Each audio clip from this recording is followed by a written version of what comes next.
Good morning, good morning, good morning mga kaibigan, mga kapatid sa Panginoon.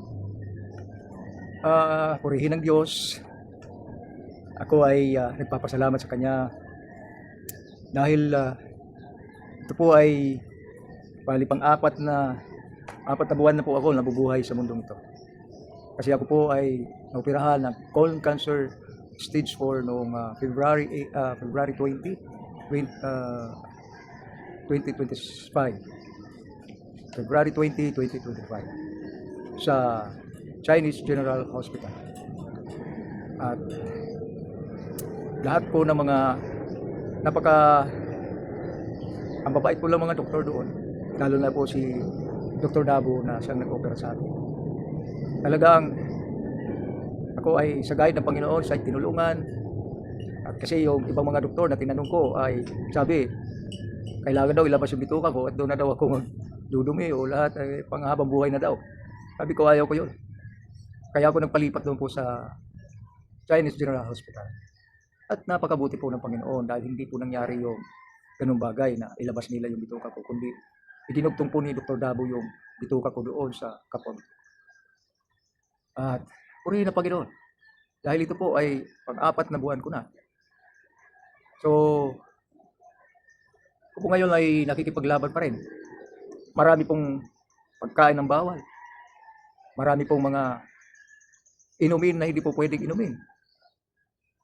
At lahat po ito ay talagang masasabi kong kailangan sakripisyo talaga. Sa mga taong nakatulad ko na naoperahan din ng ganitong klaseng sakit, colon cancer,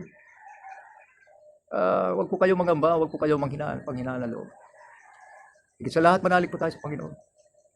Dahil siya po may-ari ng buhay natin. Kahit wala po tayong sakit, kapag sinabi niyang, akin na yung buhay mo, talagang wala na. Bigla ka na lang mangisay dyan, wala na. Okay na. Balit kapag ito po ay binigay ng Panginoon lang sa kanyang habag, awa, wala pong kapalit. At marahil ay mayroong gustong ipagawa pa lang Panginoon sa atin. Masasabi ko sa inyo mga kapatid, ito nga, meron po akong iniinom tuwing umaga, yung guyabano leaves. Ginagawa itong tea. Tuwing umaga, tanghali, gabi. May barley din akong iniinom. Bali, gano'n din. Yung barley, nakakatulong din po yan. At yung mga prutas na mga kailangan. Malaking bagay din po pag uminom kayo ng barley. Kasi yun po ay talaga nakakalinis po siya at hindi po tumutubo. Naniniwala ko na kasi sa ngayon po yung aking naninilaw po kasi ako ngayon. Sobrang dilaw. At yung aking ihi po ay sobrang hindi lang orange, sobrang dark orange. Minsan nakakatakot na rin po eh. Tapos parang namamaga yung aking atay, yung liver ko na namamaga. Medyo masakit po. At kung nakikita po ninyo, kaya po. So,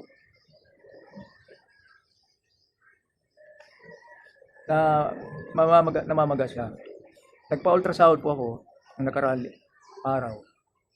At sabi ng mga doktor na, kasi nung una isang doktor lang nandoon nag-aasikaso sa akin. Sumunod, naging 2 sila.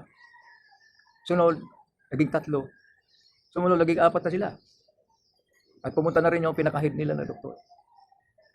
At hindi ko alam kung ano yung mga pinag-uusapan nila kasi hindi ko naman naiintindihan. Pero sabi nila, meron nga daw namamaga. Totoo naman po yun. May namamaga dito sa ating liver. Mainit nga siya. Minsan ako po ay linalagnat. Siguro dahil sa infection. Pero pa man, panay ang alok nila sa akin na magpakimo. Hindi po talaga ako nagpapakimo kasi nangangamba ko hindi kakayanin ng katawan ko. At baka lalo akong mahirapan. Subalit, yun po ay pinaalam ko sa Panginoon. Sabi ko, Panginoon, kung ako po ay magpapakimo at gumaling ako sa kimo, paano ako magpapatotoo sa mga tao? Paano ko ipatotoo yung na ako'y pinagaling ninyo? So, hindi ko kailangan magpakimo dahil pinagkatiwala ko na sa Panginoon. Natanggal na po yung cancer, kalahati ng bituka ko natanggal, nabawasan po yung aking baga, yung diaphragm ko ay tinanggal din, yung aking gallbladder tinanggal, wala na po yan. Kaya nagulat yung mga doktor, sabi wala na yata laman itong tiyan mo wala na daw laman. Kaya ako po pag kumakain ako, dati po napakalakas kong kumain, totoo lang. Pero ngayon, wala na, hindi na pwede. Kunti lang, busog na ako agad. Sakit agad ang tiyan ko. Sa ngayon nga, ito po yung kinakain ko.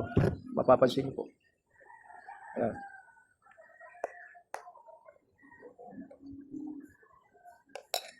Ito po ay Quaker oat, tapos may halong avocado, may halong dahon ng malunggay, saging, pinagsama na po dyan. Dinaan po sa blender.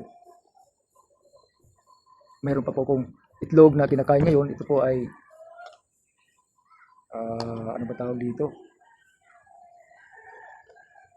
Yung ano po na itlog, yung hindi ko matandaan ko. Tanda na talaga ako. Hindi ko na matandaan. Tapos yung inumin ko naman, alkaline. Nagpapasalamat po ako sa mga anak ko. Hindi nila ako pinabayaan. Sila po nagpo-provide yan. Binibilhan nila ako. At dito naman sa bahay, lalong papasalamat din ako sa misis ko, si Leia, na siyang nag-aalaga sa akin. Naghahanda ng pagkain ko tuwing umaga, gabi, tanghali. Siya po yung nag-aasikaso. Sabi nga nila, lumabang ka. Lumabang ka. Kayali mo yan. Talagang lalaban. Sa tulong ng Panginoon, laban. Yun naman ang kailangan natin kasi may plano ang Panginoon sa buhay ko. At may isi-share ko po sa inyo ito. Ito po sa mga katulad ko na inoperahan din ng ganito. Colon cancer stage 4. Yung iba kasi nanlulupay-pay na. Hindi alam kung anong gagawin. Ang iba, takot na takot. Kailangan ko magpakimo. Kailangan kong ganito.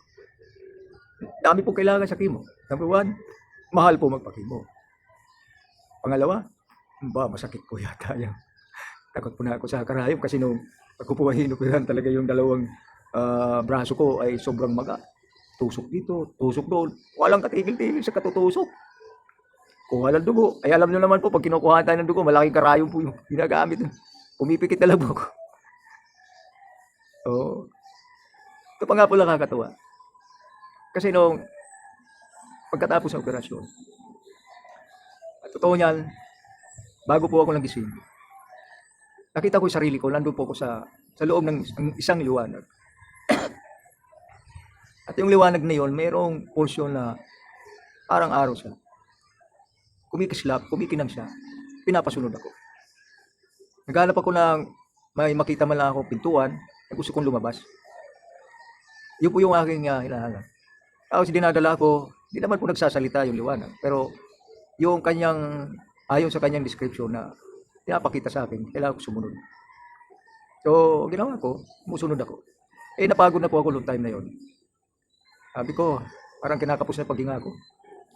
Sabi ko, napapagod na ako. Gusto ko nang lumabas. Nahanap ko talagang pintuan. Ulit-ulit ko yun. Lord, gusto kong lumabas.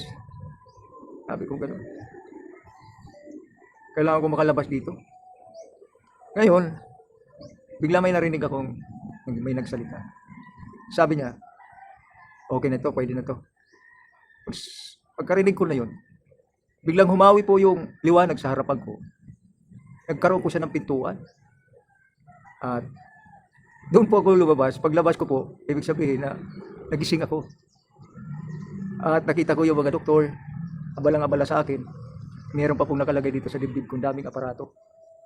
At doon sa kikita ko, may mga nakasabit na may mga sinasalinan pa nga ako ng dugo. At sabi ng isang doktor, nasa ulunan ko, oh, gising ka na pala. Sabi ko, Dok, aba, nagsasalita ka na ha? Sabi ko, opo. Ano pakiramdam mo? Sabi ko, okay naman, pero nararamdaman ko masakit ka ako yung Ito may tiyan ko. Hindi ginano ko dyan. Ay, wag mo hawak. Wag mo hawakan. Hindi ko hinawakan. Ayun pala, hindi ko kasi makita dahil hindi ko maiangat yung ulo ko. Doon pala, kala ko, tinanong ko nga ang doktor. Sabi ko, Dok, tapos na ba? Tapos na ba yung operasyon ko? Oo, kanina pa. Sabi ko, kanina pa. Kaya nakita ko, mayroon nakalagay dito sa ilong ko. Pasok pala dito yun. Tapos dito sa tagiliran ko, mayroon din may nakapasok. At dito sa may ilalim ng kilikili ko, mayroon nakapasok na tubo. Ayun. Kaya long time na yun, sabi na, pwede ka na siguro iakyat natin. Iakyat ka na, doon sa itaas. Sipin nyo, alas 5 lang hapon ako inoperahan. Kinabukasan lang umaga, mag-alas 8 siguro ng umaga. Doon ako nila iniyak. Nahawa ko sa mga doktor dahil sabi ka nila, puyat daw sila sa akin. At kababantay, wala pa silang tulog, gutom na sila. Kaya mahirap din po maging doktor. Pero purihin ng Panginoon, hindi nila ako pinabayaan. Talagang binigyan ako ng Panginoong Hesus ng magagaling na ng doktor. Pinili niya. Hindi ko makakalimutan si Dr. Davo. Siya po yung nagpapala sa akin. Bata pa. Pero, mahusay. Sa Chinese General Hospital. Doon po ako doktor. Kaya po yung palad ko naninilaw. Mga kapatid, sana panoorin niyo po itong video ito. Sana po magbigay sa inyo ng konting tulong doon sa mga kagaya ko. Naoperahan lang ganito. Ang kinakain ko po, kumakain po ako ng 2 itlog sa umaga, mamaya tanghali. Tapos wala naman yan papainom sa akin na masuka-suka ko sa lasa talagang iba. Pwede nga lang hindi inumin eh. Ibuhos ko na lang, sabihin ko na lang, wala inom ko na, pero binuhos ko pala. Eh sayang, ako din naman maapektuhan. Para din naman yun sa aking kagalingan. Makakatulong sa pagpapagaling sa akin. Ang payo ko lang po sa ating mga kagaya ko, tulungan po rin natin ang ating sarili. Huwag po tayo padadala doon sa panghihina ba. Kasi, ikit sa lahat, huwag po tayong mawala ng pag-asa. At lalo po tayong lumapit sa Panginoon. Hindi natin yung ating kalakasan sa Kanya. Dahil ang sabi nga doon sa Matthew chapter 9 verse 28, sabi ng Panginoon, naniniwala ba kayo na mapapagaling ko kayo? Isang tanong na, sabi, Lord, bakit saan ako pupunta? Walang dahilan para ako ay mag-alinlangan. Kayo may-ari ng buhay ko. Kayo lumikha sa akin. Kagaya po ng mga engineers na gumawa po ng mga makina. Pagka umanda na po yung makina, alam na nila kung ano sakit nito. Palyado ba? O maganda yung daloy na. Alam nila yun kasi sila yung gumawa nun. Gaya din po ng Panginoon. Ultimo malilit natin mga ugat. Ay alam ng Panginoon yan. So sa mga nag-aalilangan sa Kanya, marahil hindi kayo naniniwala, iba yung paniniwala nyo, iba yung inyong sinasabing relihiyon. Dito po sa sinasabi ko, walang relihiyon po dito. Ang katotohanan lang po sinasabi ko. Na ang Panginoong Hesus, lahat po tayo, sa Kanya po tayo na pupunta. Kapag lumayo ka o iba yung pinanaligan mo, masasabi ko, si Lord nakakaalam niya. Ako mapalad ako, masasabi ko sa inyo dahil mula nung pagkabata, mula nung nagkaroon ako ng isip, ay tinuruan ako kung paano at kilalanin ang Panginoon. Kaya ngayon ako po 64 years old na. Malapit ang birthday ko. Ngayong October. Magiging 65 na po. Ang trabaho ko po ay isang artist. Bali 43 years na po ako na gumagawa ng painting. Portrait, gumagawa po ko dyan. Marami na po ang mga kilalang tao na akin pong nagawa ng portrait. Marami na rin mga kilalang tao na bumibili ng aking mga painting. At yun po ay isang biyaya ng Panginoon. Dahil dito po sa trabaho kong ito, dito ko po kinukuha ang lahat namin kailangan. Katulad na lang po ng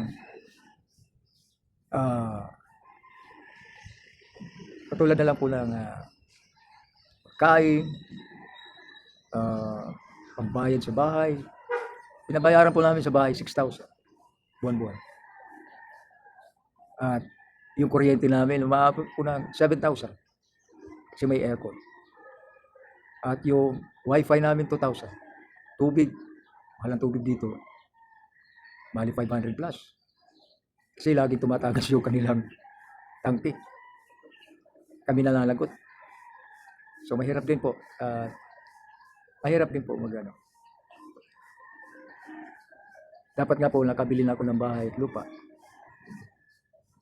Pero inuna ko po yung pinagkabalahan ko na naniniwala ko na makakatulong ito someday sa mga Pilipino.